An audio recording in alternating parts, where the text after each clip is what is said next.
Joshua, seorang laki-laki yang bekerja di sebuah media cukup besar di Jakarta. Di tahun 2018, Joshua sedang menjalin hubungan dengan seorang wanita yang benar-benar dia cintai, sebut saja namanya Desi, meskipun Desi lebih tua 2 tahun. Tetapi hal itu nggak menghalangi mereka untuk terus menjalani hubungan ini. Bahkan orang tua dari kedua belah pihak sudah saling mengenal dan sangat nyaman dengan pasangan anaknya. Joe, Papa lihat sepertinya Desi anak baik-baik. Kamu juga harus baik-baik ya dengan dia, ucap Papa Joshua. Ya, saat itu mereka sudah menjalin hubungan 2 tahun. Dan benar-benar sangat didukung oleh kedua orang tua masing-masing.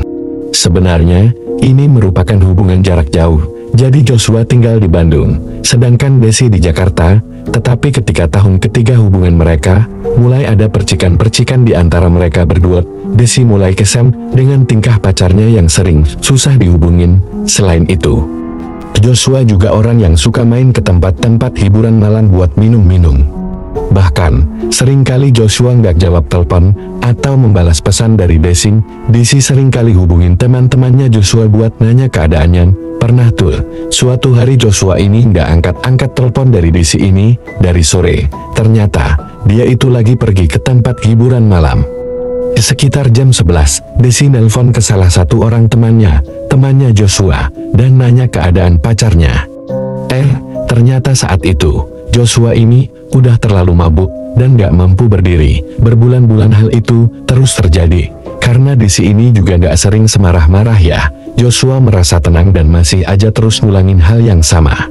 Sampai suatu ketika, saat Joshua sedang di jalan mau ke Jakarta, Desi tiba-tiba nelpon, "Kamu di mana?" "Di tol Nyens, mau ke tempat kamu, bisa nggak minggir sebentar?" "Aku mau ngomong," kata Desi. Joshua pun ngomong, Oke, bentar aku minggir dulu." Joshua pun langsung meminggirkan mobilnya ke jalur darurat. Setelah itu, Desi ngomong, "Oke, aku mau kita putus." Joshua mendengar itu benar-benar kaget loh. "Kenapa? Ada apaan?" Dia itu masih belum menyadari sikapnya selama ini. "Aku udah nggak kuat, aku udah coba membiasakan diri tanpa kamu, dan ternyata fine-fine aja." Di situ, Joshua pun merasa tertampar. Dia mulai meminta-minta maaf dan memohon-mohon supaya nggak putus, tapi Desi tetap pada pendiriannya. Dia mau tetap putus. Bak disambar petir, hidup Joshua terasa hancur. Padahal saat itu, sudah terkumpul 75% uang dari targetnya, dia buat mau nikahin Desi. Hari itu juga, Joshua balik ke Bandung dan nelpon teman-temannya. Joshua menghubungin semua teman-temannya buat diajak ke tempat hiburan malam. Dan dia bilang dia itu pengen traktir teman-temannya itu sampai mati. Malam harinya, Joshua pun pesta minuman keras di tempat hiburan malam tempat biasa dia dan teman-temannya nongkrong. Segala jenis minuman mereka pesap, sampai-sampai Joshua dan beberapa temannya itu nggak bisa bangun lagi, saking mabuknya. Sebelum benar-benar hilang kesadaran, Joshua udah bilang ke temannya, nanti kalau dia itu nggak kuat bangun, udah pingsan gitu ya, bawa si Joshua ini ke hotel dan bayar pakai ATM-nya dia. Akhirnya, sekitar jam 3 pagi, Joshua ini dibawa ke hotel sama temannya dan ditinggal sendiri di situ. Besoknya saat sadar, Joshua ngerasa udah nggak ada artinya lagi tuh dia hidup. Dia cutilah selama 1 minggu, dan cutinya itu dihabiskan buat tinggal di hotel itu doang. Temannya yang tahu hal tersebut khawatir. Setiap hari mereka datang ke hotel buat bawain makanan, tapi Joshua itu cuma diem doang, dan makanan yang dibawain sama teman-temannya itu sama sekali nggak disentuh. Jadi udah berhari-hari Joshua ini nggak makan, nggak minum. Si Joshua nggak nulis soalnya dia minum atau nggak. Selama sendirian ini, Joshua mulai ada kepikiran buat mengakhiri hidupnya. Tapi setelah dipikir-pikir, dia itu malah penasaran, kenapa si Desi ini tiba-tiba mutusin dia. Apa benar gara-gara dia itu nggak tahan sama kelakuan Joshua? Terus dia itu sekarang lagi ngapain? Joshua pun setelah mikir itu langsung cabut dari hotel dan memutuskan pergi ke Jakarta.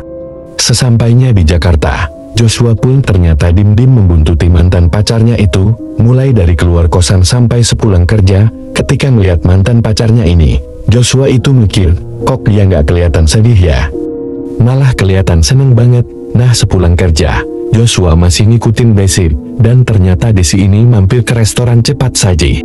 Joshua pun terus memperhatikan Desi dari mobilnya, karena Desi ini duduknya di dekat kaca. Jadi kelihatan, awalnya nggak ada yang aneh. Desi kelihatan lagi makan ayam goreng sendirian, tapi ternyata sekitar 30 menit kemudian, datang seorang cowok yang langsung duduk di samping Desi. Mereka kelihatan akrab, dan di situ Joshua pun langsung mikir. Desi selingkuh nih, Desi selingkuh. Makanya dia diputusin. Terus aja tuh Joshua perhatiin mereka. Setelah selesai makan mereka berdua keluar nih sambil gandengan tangan. Dan bener, berarti ternyata Desi selingkuh. Saat itu pikiran Joshua bener-bener kacau banget. Hatinya semakin hancur. Joshua pun berpikir, ternyata bukan karena nggak kuat ya sama gue. Ternyata emang lo selingkuh banget.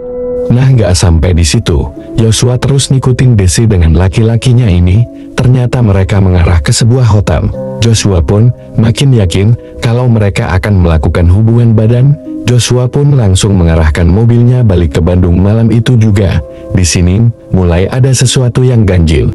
Selama di tol, Joshua yang tengah mendengar lagu di radio sambil nangis, mulai mendengar ada suara-suara yang gak jelas. Awalnya dia kira itu dari gelombang radionya yang terganggu. Tapi ketika radionya itu dimatikan, suara itu masih ada, dan ketika dimatiin itu suaranya malah makin jelas.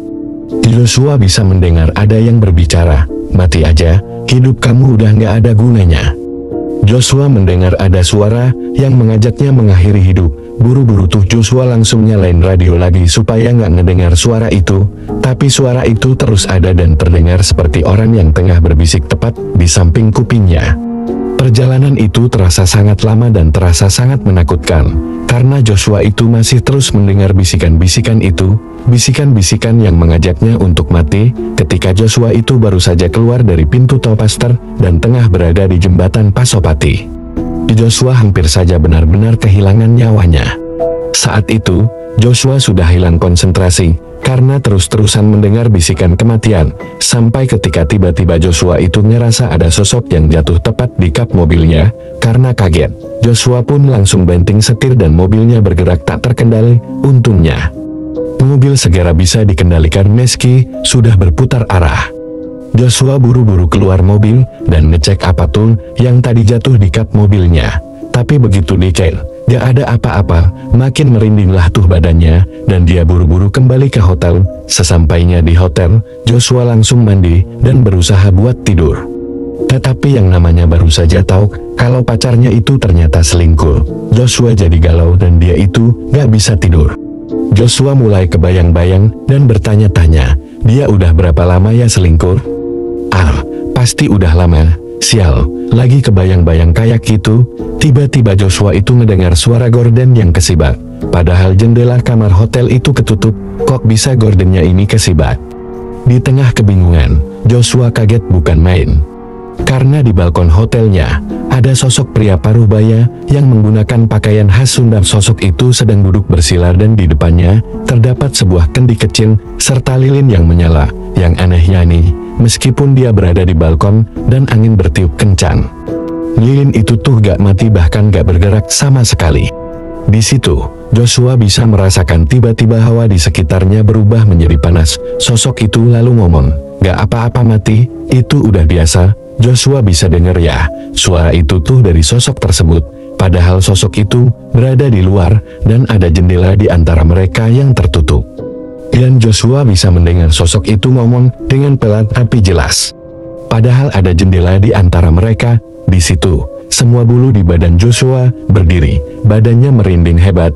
Joshua semakin merasa ajakan untuk mati itu semakin kuat. Bahkan, Joshua ini seperti merasa dia itu perlahan-lahan kehilangan kesadarannya, seperti mau kesurupan.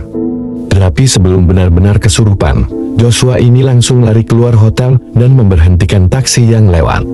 Dia memutuskan untuk pulang ke rumahnya. Sesampainya di rumah, Joshua pun menceritakan semua kejadian yang dia alami kepada orang tuanya, dan orang tuanya ini pun langsung membawa dia ke rumah pastor. Sesampainya di rumah pastor, Joshua pun langsung menceritakan semuanya. Pak Pastur ya hanya mengangguk-angguk, dan setelahnya Joshua ini dibaca-bacakan doa, sampai tiba-tiba Joshua itu merasa yang tadinya hatinya itu sakit, dan juga perasaan-perasaan ingin matinya itu sangat besar. Itu perlahan-lahan hatinya kembali tenang, dan badannya mulai menjadi lebih lega.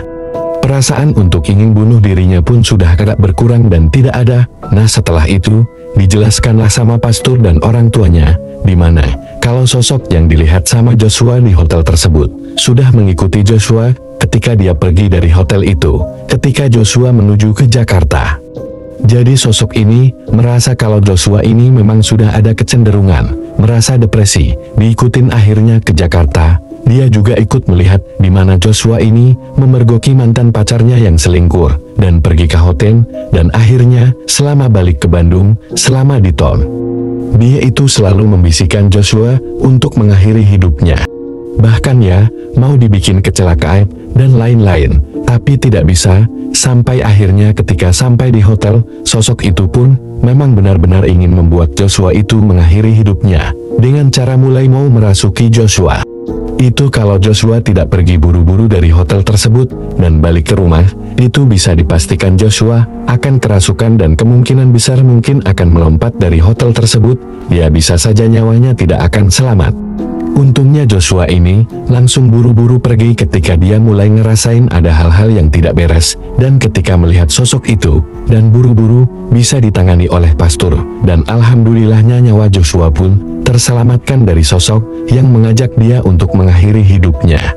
Itulah sebuah kisah ini bisa saja dialami sama semua orang, karena semua orang mungkin bisa saja ngerasain putus cinta dan berasa depresi. Terus bisa juga muncul bisikan-bisikan tersebut, di mana bisikan-bisikan itu ingin mengajak orang-orang depresi ini untuk mengakhiri hidupnya.